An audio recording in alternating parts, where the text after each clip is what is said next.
หลา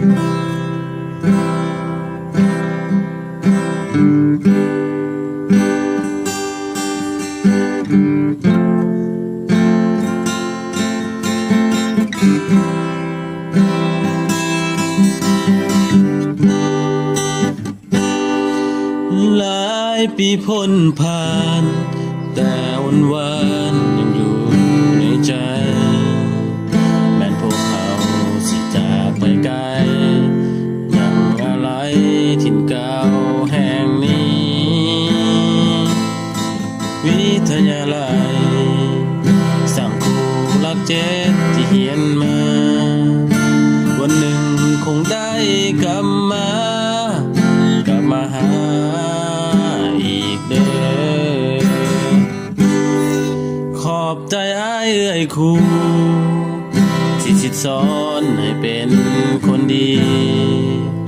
สอนสั่งมาตามหลายปีจนจบปริญญาตรีละนะ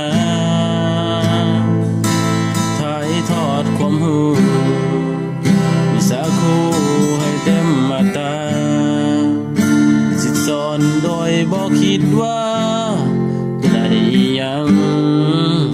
ตอบแทนพวกเขาห้องจอธรรมศาสตร์12+4ปริญญาตรีรุ่นที่1อยากบอกว่าซาบซึ้งในพระคุณวิทยาลัยแห่งนี้จะนำความรู้วิชาครูไปพันขยายเจ้าคงบ่เสื่อมคลายตราบจนวันตายจะบ่ขอลืม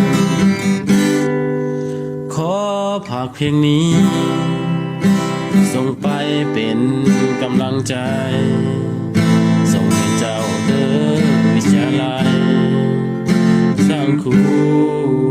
รักเจ็ดให้จงก้าวไปยิ่งใหญ่ขึ้นไปเรื่อยๆขอภาคในเด้ออ้ายเอ้ยทุกคนที่เคยสิสอน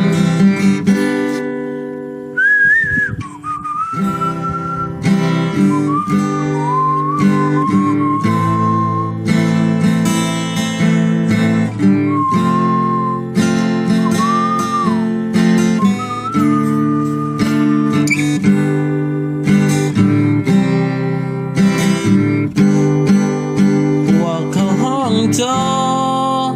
ธรรมศาสตร์12+4ปริญญาตรีรุ่นที่1อยากบอกว่าซาบซึ้งในพระคุณวิทยาลัยแห่งนี้จะนำความรู้วิชาครูไปพันขยายเจ้าคงบ่เสื่อมคลายตายจะบอกขอลืมขอฝากเพลงนี้ส่งไปเป็นกำลังใจ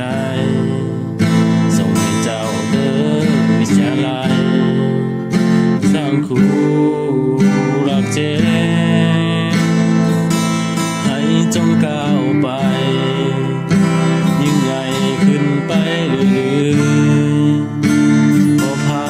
ในเด้ออ้ายเอ้ย